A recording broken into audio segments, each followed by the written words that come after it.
안녕하세요. 쉽게 읽는 IT 법률 강의를 시작하도록 하겠습니다. 이번 시간에는 개인정보의 안전성 확보 조치 기준에 대해서 설명드리려고 합니다. 먼저 이 강의의 목차를 설명드리도록 하겠습니다. 먼저 해당 기준에 대해 간략한 개요를 말씀드리고 그 내용에 대해서 총 3개의 장과 부칙으로 이루어져 있습니다. 첫째 장은 총칙, 두 번째는 실제로 안전성 확보 조치를 함에 있어서 3가지 기준, 즉 관리적, 기술적, 물리적 기준을 말씀드릴 것이고요.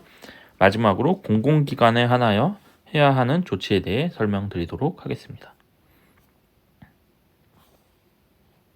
먼저 개요입니다.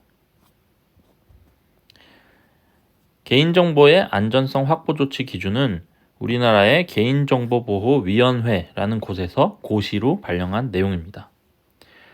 고시란 처음에 헌법부터 법률에 이르기까지 우리나라 법령에 위계가 있는데요.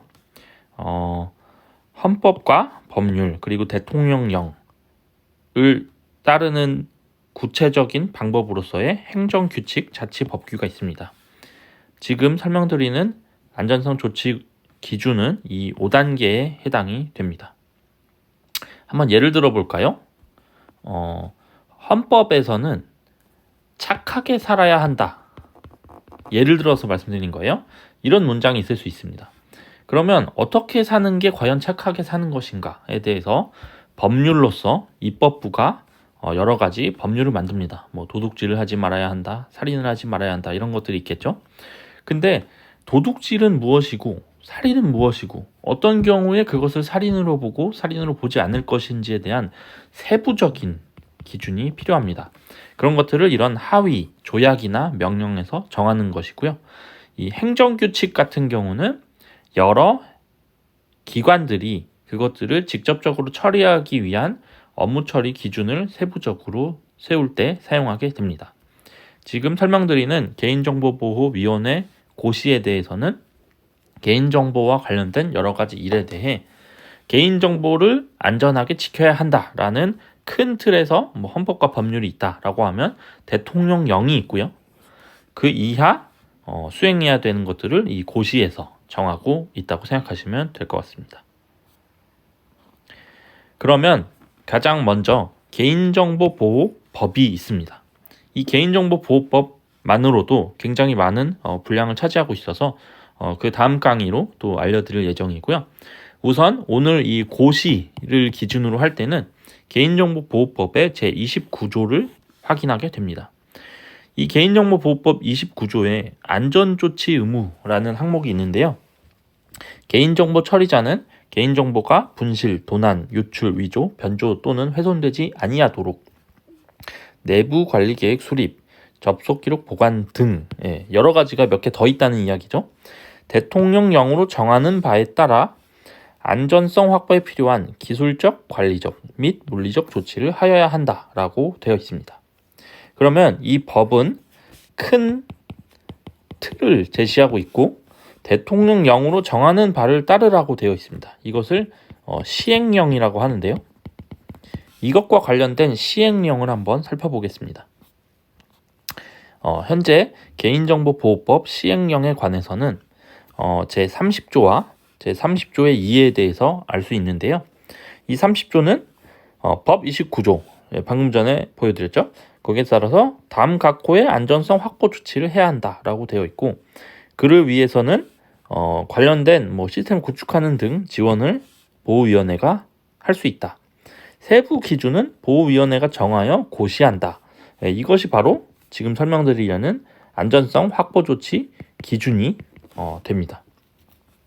30조의 2는 공공 시스템에 대해서 어떻게 해야 되는지를 설명하고 있는데 쉽게 말하면은 위에서 어떤 기준을 정했는데 공공 시스템의 경우에 기준에다가 뭔가 조금 더 플러스 알파를 해야 된다라는 것들을 설명하고 있어요. 그래서 법 제29조에 따라 이형 제30조의 안전성 확보 조치 외에 다음 각호를 추가로 해야 된다라고 돼 있고요.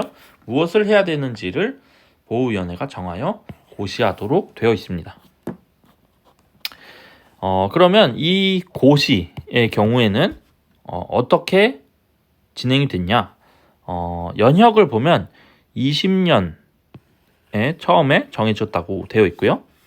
1년, 2년, 또 2년 단위로 개정이 되고 있습니다.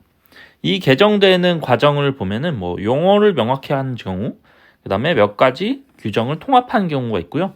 지금 설명드린 거는 25년, 즉 현재부터 한 2년 혹은 3년 동안 사용될 그런 기준이 됩니다. 여기에는 AI 및 클라우드 환경 변화에 맞춰서 개정을 하고 있다라고 되어 있습니다. 다시 이 개요를 살펴보면 개인정보보호위원회 고시 제2025년 9호라고 되어 있고요. 25년 10월 31일 날 개정이 됐다라고 해서 이 날부터 시행이 되는데 일부 항목의 경우에는 1년 뒤부터 그래서 26년 10월 31일부터 하도록 되어 있습니다. 총 3장 18조문으로 되어 있고요. 또 별표가 있습니다. 또 위반 시 어떤 제재를 하는지 그런 것들을 설명하고 있습니다. 네, 제1장 총칙입니다. 총칙에서는 제1조 목적 그리고 제2조 정의에 대해 설명드리도록 하겠습니다. 이 기준은 개인정보보호법 제29조와 같은 법 시행령 제16조 제2항 제30조 및 제30조 2에 따라서 개인정보 처리자가 개인정보를 처리함에 있어서 분실, 도난, 유출, 위조, 변조 또는 훼손되지 아니하도록 필요한 기술적, 관리적 및 물리적 안전 조치에 관한 최소한의 기준을 정하는 것을 목적으로 한다라고 되어 있습니다. 여기서 중요한 거는 이제 이 최소에 대한 말이죠. 이 기준보다 더 열심히 하는 거는 아무런 문제가 되지 않습니다. 근데 만약에 이 기준보다 더 못했다. 그래서 어떤 사고가 발생을 했다. 그러면은 책임을 져야 되는 거죠. 그래서 이 기준은 최소한의 기준입니다. 네, 제1조 목적 개인정보보호법 시행령으로 넘어가서 제30조 개인정보 안정성 확보 조치에 대한 설명이 나와 있습니다. 이 시행령은 이제 그 대통령령인데 여담이지만은 이때 당시에 우리나라의 이제 그 탄핵 사건으로 인해서 당시에 국무총리가 권한대행으로서 대통령령으로 발령을 한 상황이고요. 그때 이 내용이 포함이 되어 있었습니다. 그래서 이 개인정보보호법 시행령 제30조를 보면 개인정보 처리자는 법 제29조에 따라 다음 각고의 안정성 확보 조치를 해야 한다라고 되어 있고요. 이건 의무죠. 그래서 이 1번부터 8번까지 뭐 내부 관리 계획 수립 시행 점검, 접근 권한, 접근 통제, 개인정보 안전한 저장 전송, 접속 기록의 보관, 악성 프로그램 방지, 물리적 조치 뭐 이런 것들이 설명이 돼 있어요. 그래서 이게 다음 각호에 대해서 여러 가지 어떤 뭐 사례나 구체적인 내용으로 나와 있잖아요. 그러면 이걸 가지고 개인정보보호위원회가 고시를 만드는데 여기 나와 있는 건 기본적으로 다 포함을 해야 되겠죠. 그리고 여기 없는 것까지 고려를 할 겁니다. 뒤에서 더 설명하겠지만 내부 관리 계획의 수립 뭐 요게 이제 제4조가 되고요. 그래서 이렇게 쭉 가서 제4조부터 제13조까지 되어 있습니다. 그래서 요 내용들이 이렇게 하나씩 다 들어가 있는 거고요. 물리적 안전 조치까지 하면은 그 다음부터는 제14조부터는 공공기관에 관한 내용으로 넘어가게 됩니다. 그래서 여기 나와 있는 사항들이 향후에 고시에 제4조부터 13조까지다 이렇게 생각하시면 되겠습니다. 네, 이어서 또 시행령에서 제30조의 2 공공시스템 운영기관 등의 개인정보 안전성 확보 조치 등이라고 되어 있고요. 1항부터 5항까지가 설명이 되고 있습니다. 그러니까 앞에서 이제 13조까지 했으니까 14조부터 14, 15, 16, 17조가 공공시스템 운영기관에 관한 내용이 되는데요. 그래서 이 고시에 있는 내용들을 여기 이제 시행령이 뭐뭐를 해야 되는지 이렇게 설명을 하는 거라고 생각을 하시면 됩니다. 그래서 내부 관리 계획, 접근 권한의 관리, 접속 기록의 저장 해야 되고 어떤 문제가 있으면 통지해야 되고, 전담 인력 배치, 관리 책임자 지정, 그다음에 공공 시스템 운영 협의회, 설치 운영, 예, 이런 내용이 나오죠. 그래서 이제 정부 관련된 어떤 뭐 행정망 서비스라든지 그런 것들을 운영하는 기관은 여기에 있는 조치들을 추가로 수행을 해야 된다라는 점을 기억하시면 될 것 같습니다. 그러면은 적용 대상은 어떻게 되냐? 일단 개인정보 처리자, 그 다음에 이 처리자부터 제공받은 자, 이걸 이제 뭐 제3자 제공 뭐 이렇게 얘기하는데요. 그리고 개인정보 처리를 위탁받은 자, 즉 수탁자라고 부르고 있습니다. 참고로 이제 예전에는 이 기준이 나오기 전에 뭐 정보통신 서비스 제공자라든지 부가통신 사업자 관련 뭐 여러 기준이 있었는데 그것이 현재는 모두 일원화됐기 때문에 굳이 과거의 것을 설명드리지는 않도록 하겠습니다. 온라인과 오프라인, 홈페이지 운영 여부와 관계없이 모두 해당이 됩니다. 그래서 뭐 저희는 오프라인 회원만 있는데요. 근데 이제 오프라인 회원에 대해서도 개인정보를 처리한다면은 이 기준을 반드시 지켜야 됩니다. 그리고 뭐 회사에서 우리는 그 업무용 아니고 이건 내부 직원 처리용인데요. 이것도 해야 되나요? 네, 모두 해당이 됩니다. 다만 이제 소상공인의 경우에 이거 500명밖에 안 되는데요. 이제 이거 해야 되는데 다만 좀 일부 항목을 면제해주는 조항이 있기는 있습니다. 그래서 이제 기본적으로는 다 해야 된다라고 생각을 하시는 게 제일 좋아요. 그러면 이거를 지키지 못하면은 무슨 일이 벌어지느냐? 그래서 그걸 위반시 제재라고 하는데 옛날에는 이게 형사처벌 대상이었어요. 근데 지금은 법이 바뀌어서 경제적 제재, 경제적 제재라 하면 돈을 내는 거죠. 그래서 매출액 3%라는 방식으로 변경이 됐습니다. 이게 왜 그러냐면은 옛날에 이거를 형사처벌을 하게 되면 회사의 대표가 벌금을 내거나 아니면은 구속이 돼요. 그러니까 감옥에 가는 거죠. 그러면은 그 회사의 대표는 어떻게 해서든 형사처벌을 안 받으려고 변호사를 쓰겠죠. 그럼 많은 비용을 변호사비로 내고 소송을 하게 되는데 생각을 해보세요. 여기 피해자가 있고 그럼 이 회사의 대표가 있잖아요. 근데 둘이 소송을 하면은 돈은 다른 곳이 가져가는 거죠. 그럼 피해자들한테 실질적 이득이 되지 않습니다. 그래서 곰곰이 생각을 해보니까 그냥 구속시키는 것보다 돈을 피해자들한테 주거나 아니면 국고에 환수시키는 방법을 쓰는 게 더 어떻게 보면 실용적이지 않겠냐라는 제안이 된 거죠. 그래서 개인정보보호법 제64조의 2 과징금에 대한 항목을 보면 전체 매출액의 100분의 3, 이건 이제 3%죠. 이 범위에서 과징금을 부과할 수 있다라고 되어 있습니다. 또 75조에 보면 과태료를 부과할 수 있다. 그래서 3천만 원 이하로 정하고 있습니다. 여기서 이제 헷갈리면 안 되는 게 개인정보보호법을 위반했을 때 사실 뭐 더 많은 과징금이나 더 많은 과태료가 나올 수 있어요. 근데 제가 이 강의에서 설명드리는 거는 제29조, 즉 안전성 확보 조치 기준을 위반했을 때에 하나요. 제가 여기서 설명하는 것처럼 3% 과징금 혹은 3천만 원 이하의 과태료다라고 설명을 드리는 거예요. 뭐 옛날에는 이게 뭐 5천만 원이었던 때도 있고 아니면은 뭐 형사처벌이나 벌금이 나왔을 때도 있었는데 현재 가이드 기준으로는 3% 과징금과 3천만 원 이하 과태료 이렇게 두 개로 정리가 되어 있습니다. 다음은 제2조 정의인데요. 여기서 나오는 용어의 정의들을 한번 꼼꼼하게 살펴볼 필요가 있습니다.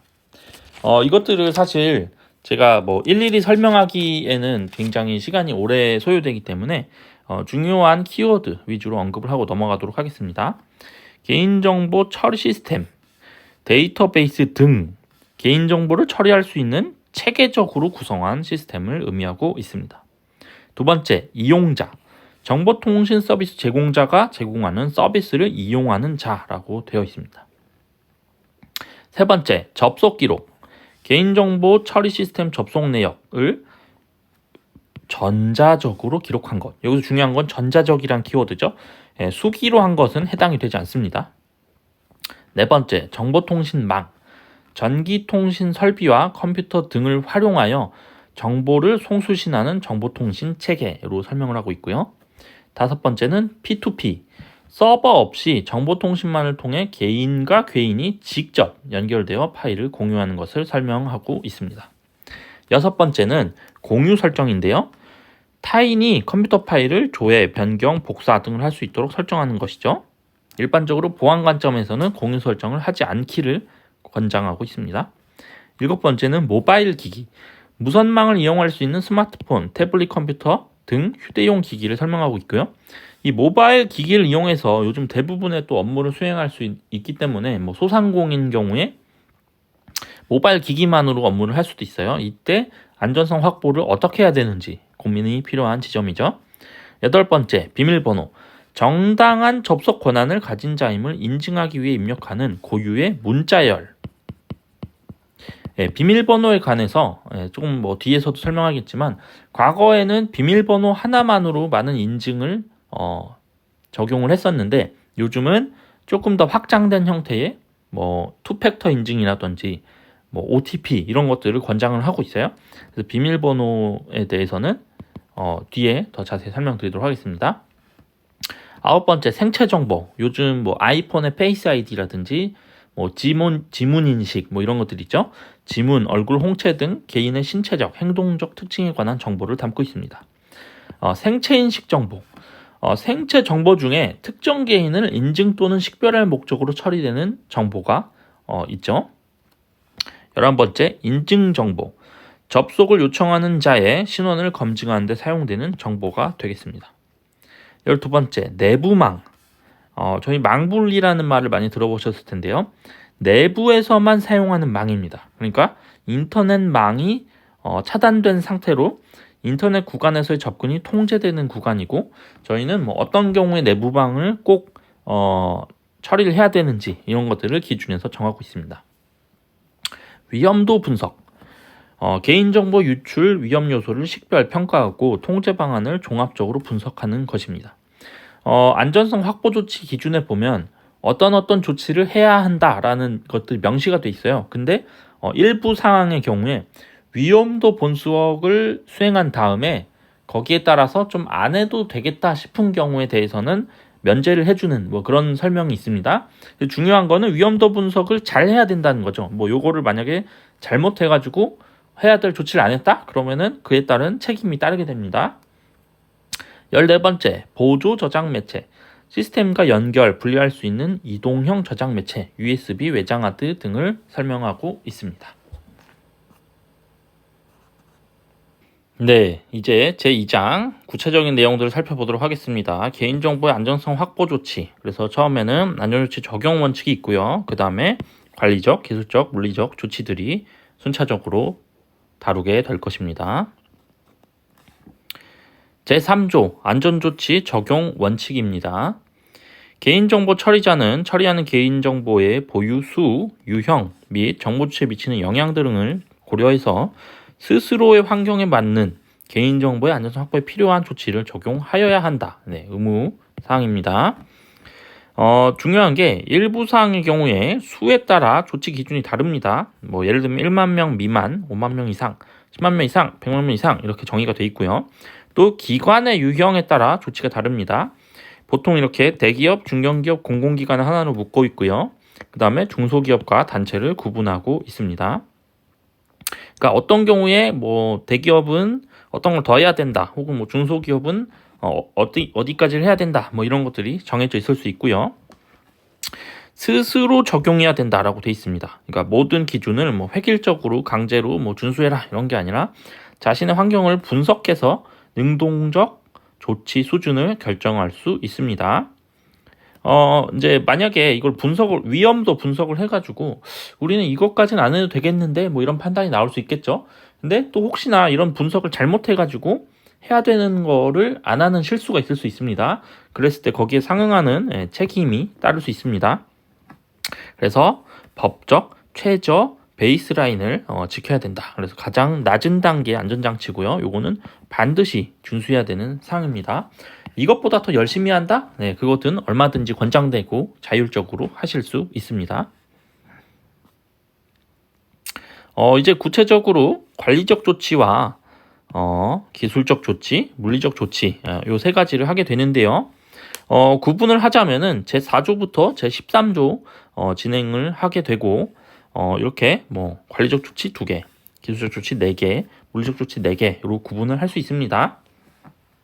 과거에는 개인정보의 안전성 확보 조치 말고도 뭐 기술적, 물리적 뭐 조치 뭐 이런 것들을 따로 구분하고 있었는데 현재는 이 가이드가 요거 기준 하나로 통일이 됐기 때문에 여기서 정의하고 있는 것들만 준수를 하면 이게 뭐 정보통신 서비스든 아니든 뭐 모두 일괄된 기준으로 개인정보에 관해서는 요 기준을 따르시면 됩니다.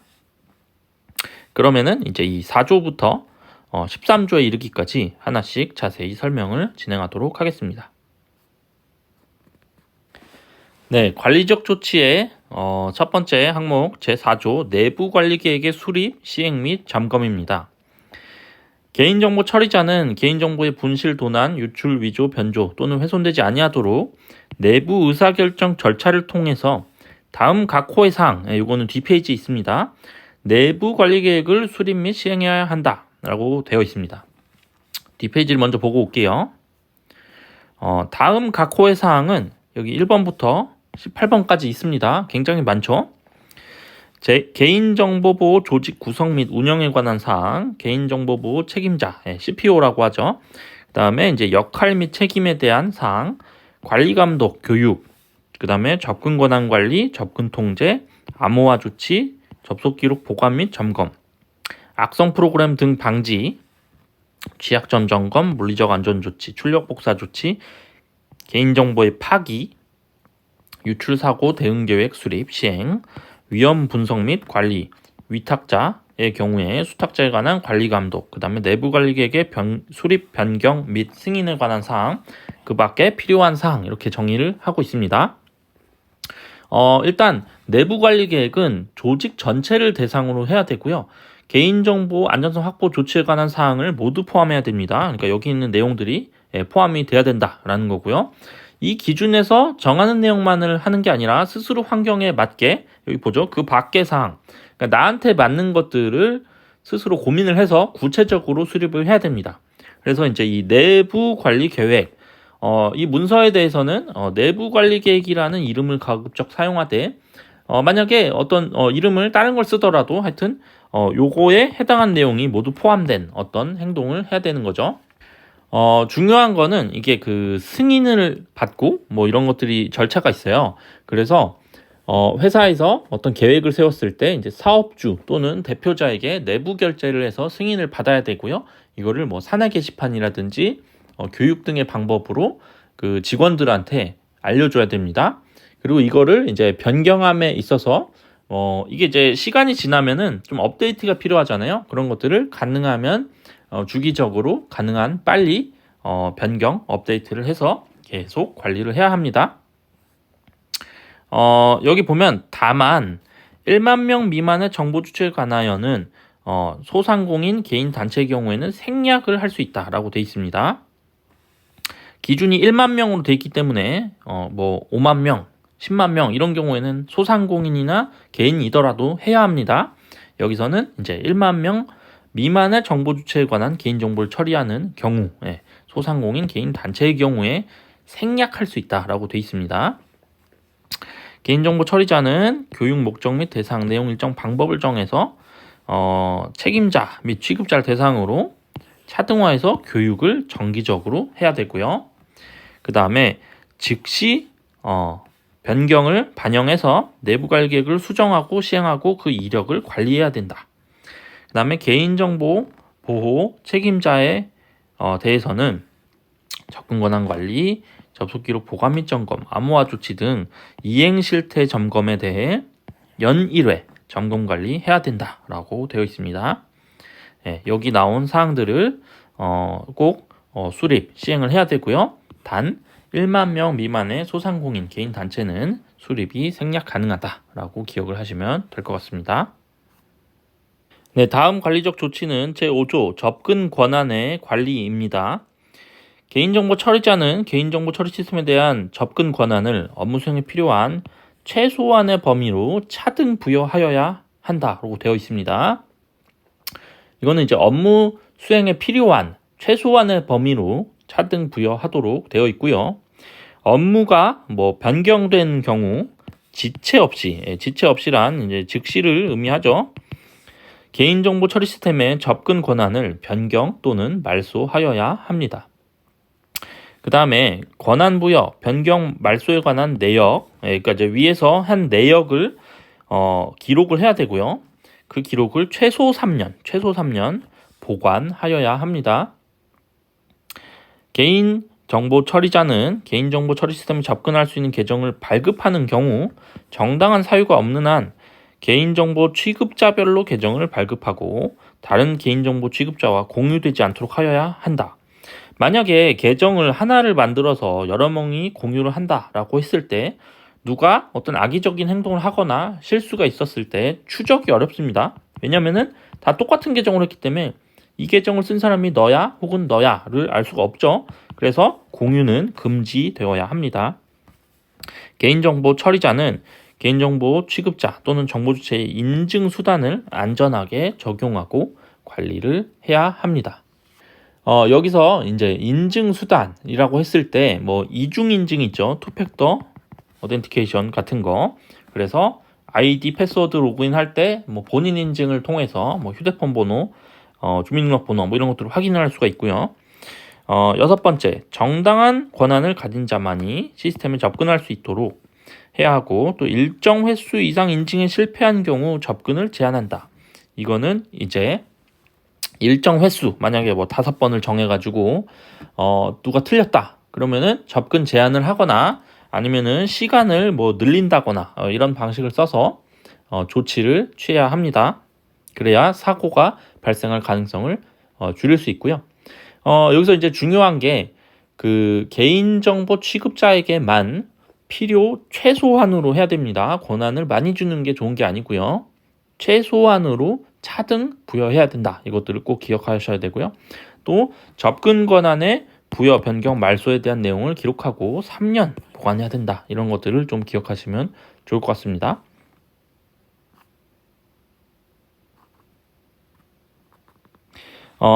이것들을 좀 그림으로 나타내 봤는데요. 이제 차등 부여해야 한다는 점, 그 다음에 공유를 금지하고 독립된 계정을 발급해야 된다는 점, 그 다음에 어떤 그 변경이 생겼을 때 지체 없이 바꿔야 된다 혹은 말소시켜야 된다. 그리고 그 내역은 3년간 보관해야 된다라고 돼 있고요. 그 다음에 인증 실패가 뭐 5회 이상 뭐 발생한다 했을 때 계정을 잠근다든지 뭐 시간을 제한한다든지 이런 것들을 기억하셔야 됩니다. 하나의 특징은 예전에는 비밀번호 관리라는 게 있었어요. 이제 혹시 다 경험이 있으실 텐데 이제 비밀번호를 설정할 때 이 비밀번호 쓰려고 했더니 뭐 영어 대문자, 뭐 소문자, 숫자, 뭐 이런 것들을 특수문자 이런 것들을 조합해서 써야 됩니다. 몇 글자 이상 써야 됩니다. 이런 기준이 있었어요. 근데 최근에 이 기준이 이제 삭제됐고 자율적으로 바뀌었습니다. 이 여담인데요. 사실 모든 보안 관련 표준이 미국의 이제 니스트라는 그 표준 기관이 있어요. 여기서 정하는 어떤 기준 방법들이 있는데 이 니스트 표준을 정의하는 어떤 사람이 과거에 이런 비밀번호의 복잡한 규칙 조항에 대해서 이거를 지키는 게 오히려 보안을 약화시킨다라는 결론을 내렸어요. 최근에 있었던 결과인데 너무 복잡하면 사람이 외울 수가 없잖아요. 그러니까 이거를 포스트잇에 적거나 이걸 붙여놓음으로써 오히려 더 보안이 취약해지는 그런 상황이 발생을 한 거죠. 그래서 오히려 요즘에는 이 비밀번호를 강제화하는 정책을 없애고 있습니다. 그러다 보니까 이 기준을 수행을 할 때도 과거처럼 뭐 비밀번호 작성 규칙 수립 뭐 이런 것들이 조금 완화가 됐고 대신에 뭐 OTP라든지 아니면 이중인증 이런 것들을 사용을 자율적으로 할 수 있게 권고안이 바뀌고 있습니다.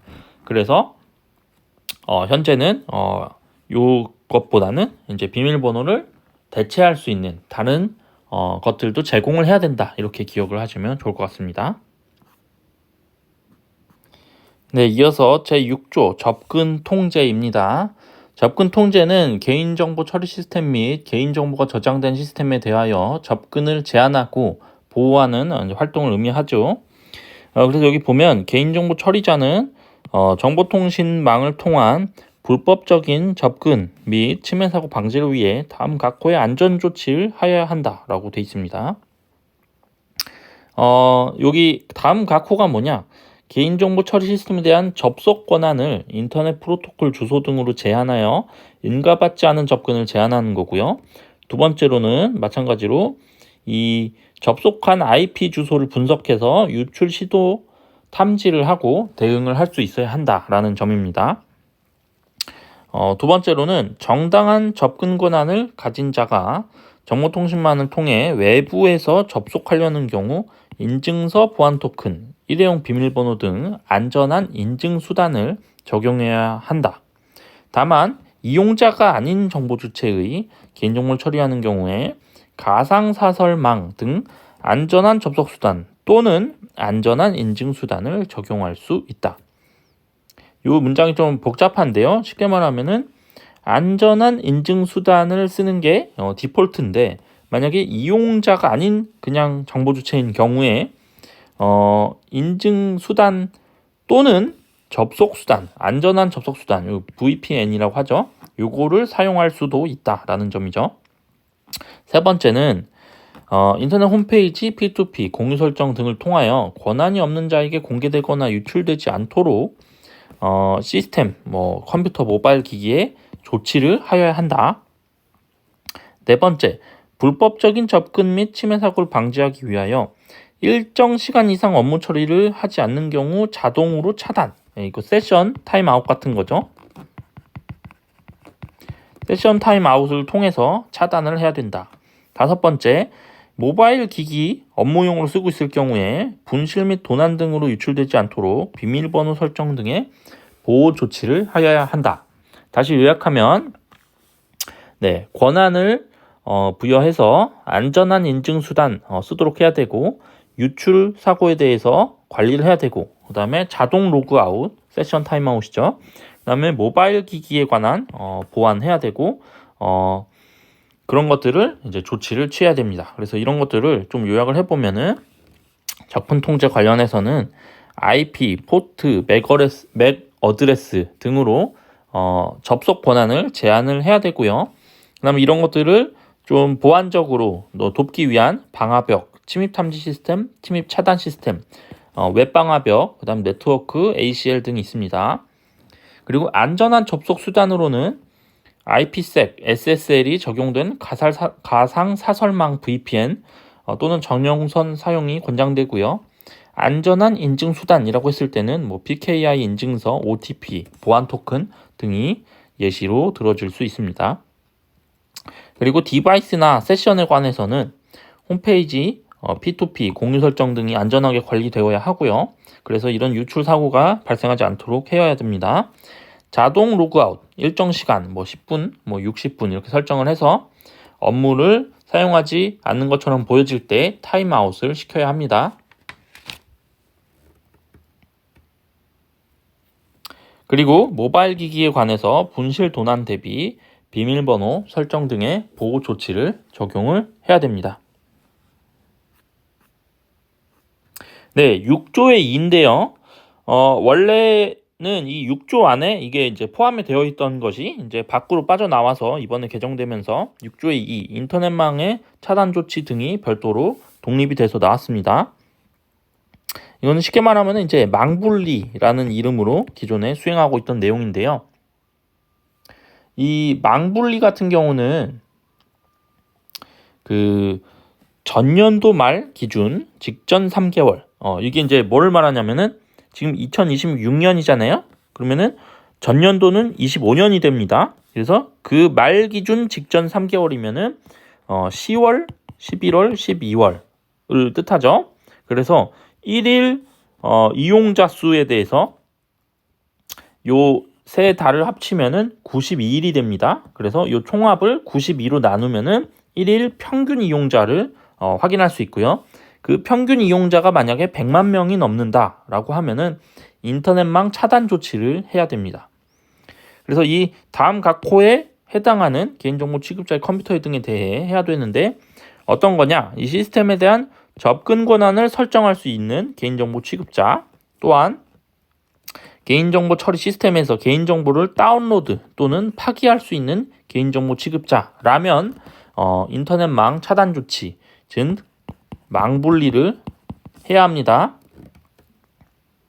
또 단서 조항이 있는데요. 만약에 이제 클라우드 컴퓨팅 관련법에 의해 이걸 이용해서 개인정보 처리 시스템을 구성하는 경우에는 요거 외에 다른 서비스를 차단하면 그거를 망분리랑 동일하다라고 간주하겠다는 점이죠.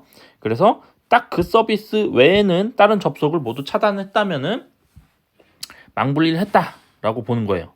이거는 이제 클라우드 서비스인데 인터넷 전체를 차단하면은 아무것도 못 하잖아요. 그래서 그거 외에 나머지 기능을 차단하면 이해를 해주겠다는 거죠. 이 같은 항목 안에서 제1항 제2호에도 불구하고 내부 관리 계획에서 정한 위험 분석 결과가 다음 각 호 어느 하나에 해당하는 경우는 조치를 안 할 수 있다. 그러니까 이제 면책 조항이죠. 원래는 아까 이런 경우에 대해서 해야 된다라고 돼 있는데 만약에 이런 경우에는 안 해도 된다는 거예요. 위험 분석 결과 확인된 위험이 현저히 낮은 경우, 위험 분석 결과 확인된 위험을 감소시킬 수 있는 별도의 보호 조치를 적용한 경우 해서 이 안정성 확보 조치 기준의 별표 문서가 있습니다. 보면 위험을 감소시킬 수 있는 보호 조치 예시 해가지고 그러니까 이제 결국에 망분리가 조금 어렵고 복잡합니다. 이거를 실제로 구축하는데 비용도 많이 들고요. 그래서 만약에 이런 활동을 해가지고 이거 망분리까지는 안 해도 되지 않을까 하는 경우에 이 예시입니다. 안전한 인증 수단, 저장할 때 암호화, 건수 제한, 그 다음에 최소화, 표시 제한 조치 적용 이런 것들 다 했어요. 그러면 우리는 이제 망분리 안 해도 되지 않을까요? 그래서 위험이 현저히 낮고 여러 보호 조치를 했네요. 그러면 망분리 안 해도 되겠습니다. 라고 해주는 거죠. 물론 이런 면책 조항은 만약에 문제가 생기면은 그 다음에 더 큰 책임을 져야 될 수 있습니다. 그건 기억하셔야 돼요. 그래서 다만 법 제23조에 따른 민감 정보 또는 다운로드 또는 파기할 수 있는 개인정보 취급자의 컴퓨터 등에 대해서는 그러하지 아니하다. 그러니까 이거는 이게 아니할 수 있다에 아니하다. 그러니까 이제 무조건 해야 돼요. 이거는 민감 정보 다운로드 파기는 해야 한다. 네, 그 외의 경우에 인터넷망 차단 조치에 대해서 원래는 해야 되고 일부 경우에 요런 것들을 위험 분석 결과 시 좀 봐줄 수 있다. 근데 이런 경우는 또 반드시 해야 된다라는 점을 기억하시면 좋을 것 같습니다. 네, 그래서 인터넷망 차단 조치 등 망분리 관련해서는 이렇게 그림으로 요약을 해봤는데요. 일단 기준은 100만 명보다 적은 경우와 100만 명 이상인 경우에 대해 나눠집니다. 전년도 말 기준 직전 3개월 일평균 수가 100만 명 이상이면 해야 되고요. 해당 취급자 컴퓨터에 대해 인터넷망을 차단해야 된다. 그래서 이런 경우 인터넷망 차단해야 되고요. 위험 분석 결과 해가지고 현저히 낮거나 별도로 적용한 경우에 망분리를 안 해도 된다라고 명시를 하고 있습니다. 네, 이어서 개인정보의 암호화 관련 내용을 말씀드리도록 하겠습니다. 제7조 개인정보 처리자는 비밀번호, 생체 인식 정보 등 인증정보를 저장 또는 정보통신망을 통하여 송수신하는 경우에 이를 안전한 암호 알고리즘으로 암호화해야 한다라고 되어 있습니다. 여기서 안전한 암호 알고리즘이 어떤 것이 있냐? 두 가지를 생각하시면 되는데 양방향 암호가 있고요. 단방향 혹은 일방향 암호화가 있습니다. 여러 알고리즘이 있지만은 양방향 암호 알고리즘이란 암호화를 한 다음 다시 복호화를 할 수 있는 것을 뜻합니다. 대표적으로 RSA 알고리즘이라든지 AES 알고리즘이 있습니다. 단방향 혹은 일방향 암호화 알고리즘이라고 함은 해시 함수를 일반적으로 의미합니다. 그래서 비밀번호 같은 것을 저장할 때 복호화되지 아니하도록 하는 이런 해시 함수를 쓰고요. 대표적으로 샤2 등이 있습니다. 과거에 쓰던 MD5라든지 샤1 함수에 대해 취약성이 드러났기 때문에 더 이상 이들을 사용해서는 안 됩니다. 이 항에서는 개인정보 처리자는 다음 각호에 해당하는 이용자의 개인정보에 대해서 안전한 암호 알고리즘으로 암호화해야 한다. 특히 이제 저장하여야 한다라고 되어 있고요. 주민등록번호, 여권번호, 운전면허번호, 외국인 등록번호, 신용카드 번호, 계좌번호, 생체인식 정보 등을 언급하고 있습니다. 특히 이 중에 여기 4개는 고유식별 정보라고 부르는 항목들이므로 기억을 해 두시면 좋습니다. 개인정보의 암호화 이어서 3항인데요. 처리자는 이용자가 아닌 정보 주체의 개인정보를 다음 각호와 같이 저장하는 경우에 암호화를 하여야 한다라고 되어 있습니다. 먼저 고유식별 정보, 아까 말씀드린 것처럼 주민등록번호, 여권번호, 운전면허번호, 외국인 등록번호 등을 말하고요. 특히 이것을 내부망에 저장하는 경우 이 2가지에 대해서는 암호화를 반드시 하여야 합니다. 단 고유식별 정보 4개 중에 특히 주민등록번호만 조금 더 중요한 대우를 하는데요. 만약에 주민등록번호가 아닌 나머지 고유식별 정보를 저장할 때에는 안 할 수 있는 단서 조항을 두고 있습니다. 그건 어떤 거냐? 우선 개인정보보호법 제33조에서 공공기관, 특히 개인정보 영향평가 PR의 대상이 되는 공공기관인 경우에 영향평가 결과에 따라서 범위를 정할 수 있다. 또한 암호화를 적용하지 않았을 때의 위험도 분석 결과를 해서 별로 그것이 이제 중대한 위협이 되지 않는다라고 하는 경우에 정할 수 있다라고 되어 있고요. 그 외의 경우에는 하여야 한다. 의무사항입니다. 4번째 항에서는 개인정보를 정보통신망을 통하여 송수신하는 경우 안전한 암호 알고리즘으로 암호화를 하여야 하고요. 5번째는 고유식별 정보, 생체인식 정보를 보조 저장 매체 등에 저장할 때 마찬가지로 암호화한 후에 저장을 하도록 권고하고 있습니다. 개인정보의 암호화 제7조의 내용을 조금 도표로 정리해 보면 먼저 전송, 송수신할 때 SSL, TLS 등의 기술을 적용을 해서 구간에 대한 암호화를 하여야 하고요. 저장하는 경우에 있어서 비밀번호 같은 경우는 복호화가 불가능하게 해시 함수를 사용한 일방향 암호화, 그리고 그 외의 경우에는 복구를 해야 하기 때문에 양방향 암호화로 저장을 해야 합니다. 일방향 암호화를 하는 경우에는 원칙적으로는 관리자도 그 비밀번호의 원본 값을 알 수 없도록 하는 것이 원칙이고요. 그 다음에 솔트 값이라는 것을 사용을 하면은 똑같은 비밀번호를 해시를 하더라도 이 솔트 값 때문에 다른 해시가 나오게 됩니다. 그래서 이것이 되게 중요하고요. 레인보우 테이블 등의 공격에 보호를 할 수 있습니다.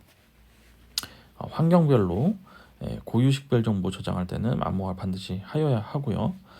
주민번호 같은 경우에 내부방에 저장할 때는 암호화해야 되고 그 외에 다른 고유식별 정보의 경우에는 분석 평가를 해서 결정을 할 수가 있습니다. PC, 모바일, 보조 저장 매체에 저장할 때 암호화를 한 후에 저장을 하여야 합니다. 개인정보의 암호화에서 6번째 항이 있어요. 여기는 특이하게 이렇게 기관별로 혹은 수별로 다른 조건을 두고 있는데요. 10만 명 이상의 정보 주체에 관하여 대기업, 중견기업, 공공기관 또는 100만 명 이상의 정보 주체에 관하여 중소기업, 단체에 해당하는 개인정보 처리자는 암호화된 개인정보를 안전하게 보관하기 위하여 안전한 키 생성, 이용, 보관, 배포 및 파기 등에 관한 절차를 수립 및 시행하여야 한다라고 되어 있고요. 이것은 이제 키사에서 나온 관련 문서인데요. 조금 연도가 오래되긴 했습니다만 여기에 보면은 준비 단계, 운영 단계, 정지 단계, 폐기 단계에 관해 키를 어떻게 관리해야 하는지를 정하는 안내서입니다. 그래서 중요한 것은 요거는 모두가 다 해야 되는 상황은 아니지만 요 조건에 해당하는 이 기관의 경우에는 이것을 추가로 해줘야 된다. 여기에 기억을 해주시면 좋을 것 같습니다. 네, 이어서 제8조 접속 기록의 보관 및 점검입니다. 1항 개인정보 처리자는 처리 시스템에 접속한 자의 접속 기록, 정보 주체는 제외합니다. 그러니까 정보보호법상 개인정보보호법상 이용자의 개인정보 처리 시스템에 대한 접속 기록 보관 의무는 없고요. 여기서 정보 주체가 대외됐기 때문에 접속한 자의 접속 기록 1년 이상 보관 및 관리를 해야 합니다. 그러니까 일반적인 개인정보 처리자는 1년이 필수가 되는 거고요. 다만 다음에 해당하는 경우 2년 추가적으로 1년을 더 추가적으로 보관 관리를 해서 총 2년이 됩니다. 그 각 호는 5만 명 이상의 정보 주체 개인정보를 처리하는 경우, 그 다음에 고유식별 정보 또는 민감 정보를 처리하는 시스템에 해당하는 경우, 그 다음 전기통신사업법에 따라 기간통신사업자에 해당하는 경우, 이 경우에는 2년을 보관을 해야 한다라고 기억을 하시면 좋을 것 같습니다. 개인정보 처리자는 오남용, 분실, 도난, 유출, 위조, 변조 또는 훼손 등에 대응하기 위하여 접속 기록 및 개인정보 다운로드 상황을 확인하고 점검하는 주기, 방법, 사후 조치 절차 등을 내부 관리 계획으로 정하고 이행하여야 한다라고 되어 있습니다.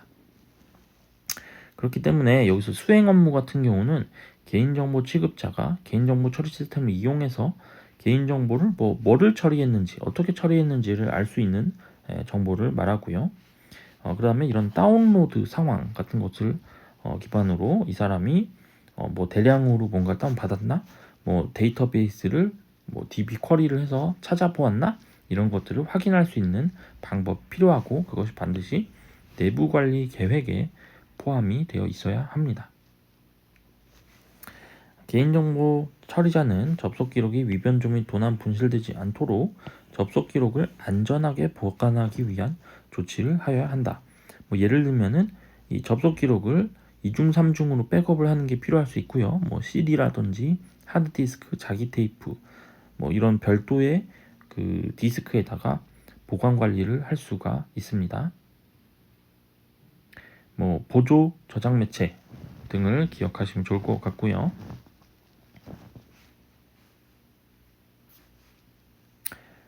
요약을 다시 해보면 정보 접속 기록의 보관 및 점검에서는 기본으로는 1년, 그리고 이런 경우에 해당하는 경우에는 강화된 기준으로서 2년 이상을 보관을 해야 하고요.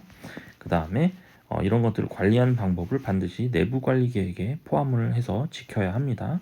그리고 뭐 백업이라든지 뭐 도난이나 위변조를 방지하기 위한 대책을 마련하는 것이 필요합니다. 이어서 기술적 조치 제9조 악성 프로그램 등 방지입니다. 개인정보 처리자는 악성 프로그램 등을 방지, 치료할 수 있는 보안 프로그램을 설치, 운영하여야 합니다. 특히 자동 업데이트 기능이 필요하고요. 정당한 사유가 없는 한 1회 이상 업데이트를 실시하는 등 최신의 상태를 유지해야 합니다. 그리고 악성 코드가 발견된 경우에 삭제하는 등 조치를 취해야 합니다. 찾기만 하고 아무런 조치를 취하지 않으면 의미가 없죠. 두 번째, 개인정보 처리자는 악성 프로그램 관련 경보가 발령된 경우 또는 사용 중인 응용 프로그램이나 운영체제 소프트웨어의 제작업체에서 보안 업데이트 공지가 있는 경우 정당한 사유가 없는 한 즉시 이에 따른 업데이트 등을 실시하여야 합니다. 기본적으로 항상 백신 프로그램을 최신 버전으로 유지를 하고 설치 후 실시간 감시 기능을 활성화를 해야 된다라는 점을 기억해 주시면 좋을 것 같습니다. 네, 이어서 물리적 안전 조치 내용입니다. 제10조 물리적 안전 조치. 개인정보 처리자는 전산실, 자료 보관실 등 개인정보를 보관하고 있는 물리적 보관 장소를 별도로 두고 있는 경우 이에 대한 출입 통제 절차를 수립 운영하여야 한다. 예를 들면은 뭐 누군가 출입하려고 할 때 출입증을 확인을 한다든지 일지를 작성을 해서 그리고 뭐 CCTV 등으로 감시를 한다든지 이런 절차를 수립하고 운영을 해야 됩니다. 개인정보 처리자는 개인정보가 포함된 서류, 보조 저장 매체 등을 잠금 장치가 있는 안전한 장소에 보관을 하여야 합니다. 개인정보 처리자는 개인정보가 포함된 보조 저장 매체에 뭐 USB 같은 거죠. 반출입 통제를 위한 보호 대책을 마련을 하여야 합니다. 다만 별도의 정보 처리 시스템을 운영하지 아니하고 업무용 컴퓨터 또는 모바일 기기를 이용해서 처리한 경우 적용하지 아니할 수 있다라고 되어 있습니다. 이어서 제11조 재해재난 대비 안전조치입니다. 저희가 일반적으로 재해나 재난이라고 하면은 무슨 말인지 상식선에서 이해는 하지만 실제로 이거는 이제 법적인 용어이기 때문에 재난 및 안전관리 기본법 그리고 자연재해 대책법에 따르면 재난의 경우는 국민의 생명, 신체, 재산과 국가에 피해를 주거나 줄 수 있는 것으로서 자연재난과 사회재난 등이 있다고 되어 있고요. 재해는 재난 및 안전관리 기본법 제3조 제1호에 따른 재난으로 인하여 발생하는 피해를 말한다라고 되어 있습니다. 요거의 경우에는 이렇게 또 그 정보 주체의 수랑 기관의 규모에 따라서 특별히 추가적인 조치를 하라고 되어 있는 부분이고요. 첫 번째, 위기 대응 매뉴얼 등 대응 절차를 마련하고 정기적으로 점검한다. 두 번째, 개인정보 처리 시스템의 백업 및 복구를 위한 계획을 마련한다. 이 두 가지, 그러니까 이 조건에 해당하면 이 두 가지를 하여야 합니다. 제12조 출력 복사 시 안전조치, 이제 문서 보안과 관련된 내용이죠. 개인정보 처리자는 시스템에서 개인정보 출력 시 인쇄, 화면 표시, 파일 생성할 때 용도를 특정하여야 하며 용도에 따라 출력 항목을 최소화하여야 한다. 많은 정보를 출력하는 게 좋은 게 아닙니다. 네, 필요한 최소한의 정보만 출력을 하도록 되어 있습니다. 두 번째, 개인정보 처리자는 개인정보 포함된 종이 인쇄물, 개인정보 복사 등 외부 저장 매체 등 개인정보의 출력, 복사물을 안전하게 관리하기 위해 필요한 안전 조치를 하여야 한다 되어 있습니다. 그래서 항목 최소화 그리고 안전 관리 조치를 하여야 합니다. 그 예시로는요, 이렇게 규정을 만들고 대장을 작성하고 특정 부서가 이제 관련 업무를 담당을 하고 뭐 그 밖에 기타 기술을 적용하는 것 등이 있습니다. 제13조 개인정보의 파기입니다. 개인정보 처리자는 개인정보를 파기할 경우 다음 각호 중 어느 하나의 조치를 하여야 한다. 첫째, 완전 파괴, 소각이나 파쇄를 뜻하죠. 물리적으로 파괴하는 겁니다. 두 번째, 전용 소자 장비, 자기장을 이용해 저장 장치의 데이터를 삭제하는 장비 이용해서 삭제를 하고요. 또 데이터가 복원되지 않도록 초기화 또는 덮어쓰기, 0000으로 채우거나 이런 방식을 수행을 하는 거죠. 2항 개인정보 처리자가 개인정보의 일부만을 파기하는 경우 제1항의 방법으로 파기하는 것이 어려울 때 다음 각호의 조치를 하여야 한다. 예를 들어서 뭐 재작년 것만 지우고 싶은데 여기 있는 방법을 쓰면 전부 고장이 나죠. 그래서 이런 특수한 조치를 취합니다. 전자적 파일 형태의 경우 개인정보를 삭제한 후 복구 및 재생되지 않도록 한다. 그 외에 기록물, 인쇄물, 서면, 그 밖의 기록 매체인 경우 해당 부분을 마스킹, 구멍 뚫기 등으로 삭제한다. 그러니까 해당 부분만 할 수 있는 거죠. 기술적 특성으로 1항 및 2항의 방법으로 하는 것이 현저히 어려울 때 이때는 복원이 불가능하도록 하는 조치를 개인정보보호법 제58조의 2 시간, 비용, 기술 등을 합리적으로 고려할 때 다른 정보를 사용해도 더 이상 알아볼 수 없는 정도로 만드는 거예요. 예를 들면 여기서 이제 합리적으로 복원이 불가능하다. 예를 들어서 개인정보를 복원했을 때에 뭐 10억의 가치가 있다라고 했을 때 그러면은 이걸 복원하고 싶겠죠? 근데 이거를 복원하는데 드는 비용이 20억이다. 이러면은 복원을 하는 게 현저히 불가능한 거죠. 왜냐하면 시간, 비용, 기술 등이 합리적으로 고려를 해야 하기 때문이죠. 네, 앞서서 기술적, 관리적, 물리적 조치들을 살펴보았는데요. 그 중에 특히 기업 규모와 보류량별로 의무사항이 조금씩 다른 부분이 있었죠. 이 부분을 한번 다시 살펴보겠습니다. 우선 기업 규모에 대해서는 소상공인, 중소기업, 중견기업, 대기업, 공공기관 순서로 분류가 돼 있고요. 보통은 각각의 관련 법이 있습니다. 그래서 소상공인 관련한 법, 또 중소기업 관련 법, 중견기업, 공공기관, 대기업 이런 특별한 규정이 있기 때문에 여기에 따르는 경우에 대해서 또 숫자, 정보 주체의 숫자를 기준으로 다른 조치를 취하도록 하고 있습니다. 한번 여기 보시면은 사항 4조 내부 관리 계획의 수립, 여기서는 이제 1만 명 미만인 경우에 생략할 수 있다 돼 있죠. 그다음에 6조의 2 망분리 전년도 말 기준 직전 3개월간 이용자 수가 1일 평균 100만 명 이상인 경우에 망분리를 하여야 한다라고 되어 있죠. 제7조 암호화는요. 10만 명 이상 대기업, 중견기업, 공공기관 그리고 100만 명 이상 중소기업 단체는 암호키 관리를 추가로 해야 되는 거죠. 그리고 제8조 접속 기록은 일반적으로 1년, 근데 5만 명 이상이거나 고유 민감 정보 또는 기간 통신 사업자의 경우는 2년 이상입니다. 일반적으로 1년, 이 경우 2년.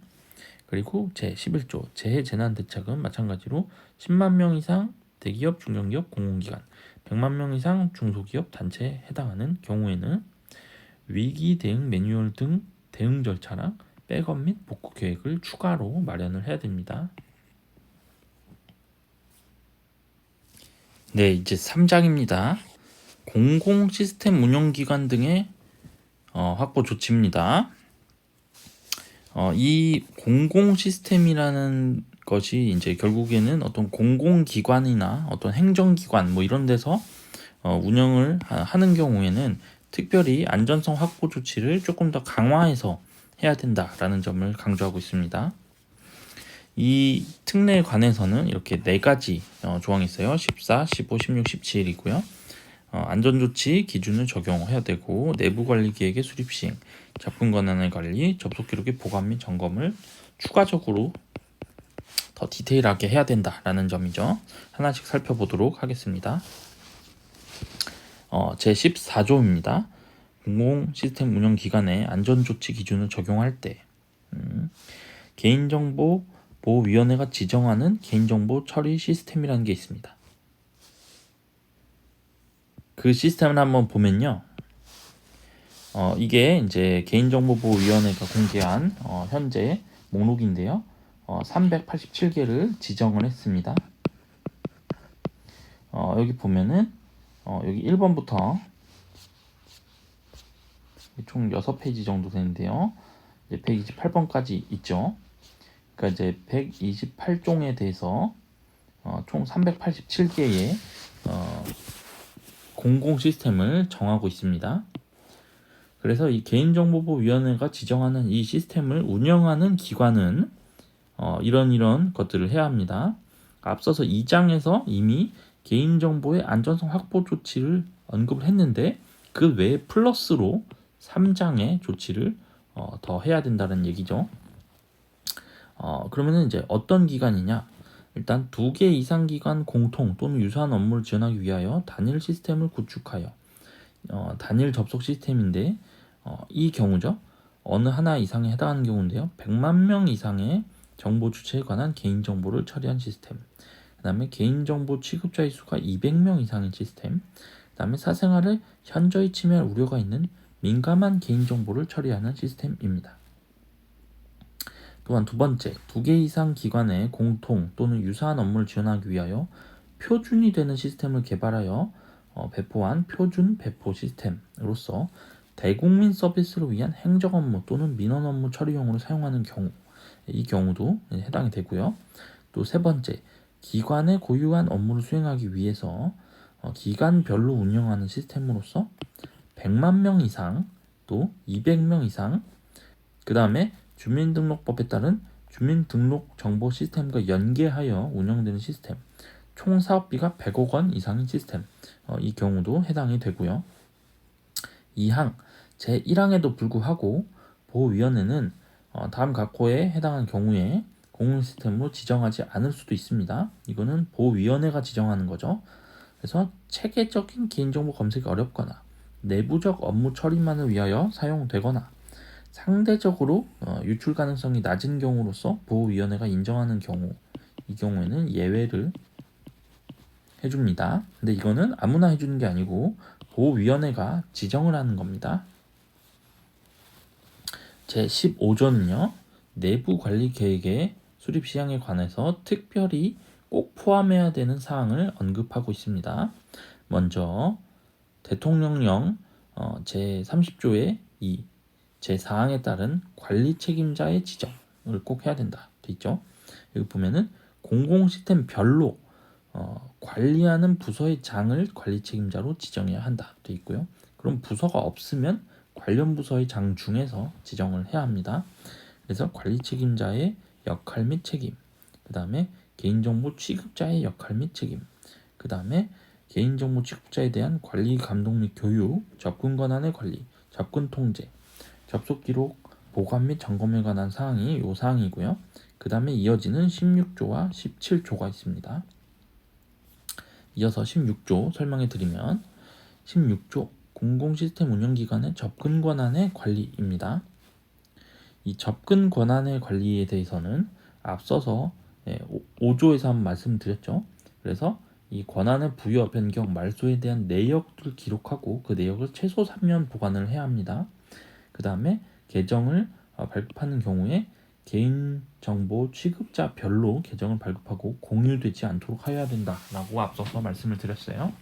근데 이 공공시스템 운영기관의 경우에는 이거에 추가적으로 접근 권한을 부여, 변경, 말소할 때는 인사정보와 연계를 하여야 하고요. 인사정보에 등록되지 않은 자에게 해서는 안 됩니다. 만약에 어쩔 수 없이 해야 되는 경우에는 반드시 그 이유나 내역을 기록을 해야 되는 거죠. 그래서 추적 관리가 가능해야 하고요. 사망 제5조 제4항에 따른 계정을 발급할 때에는 개인정보 보호 교육을 실시하고 보안 서약을 받아야 합니다.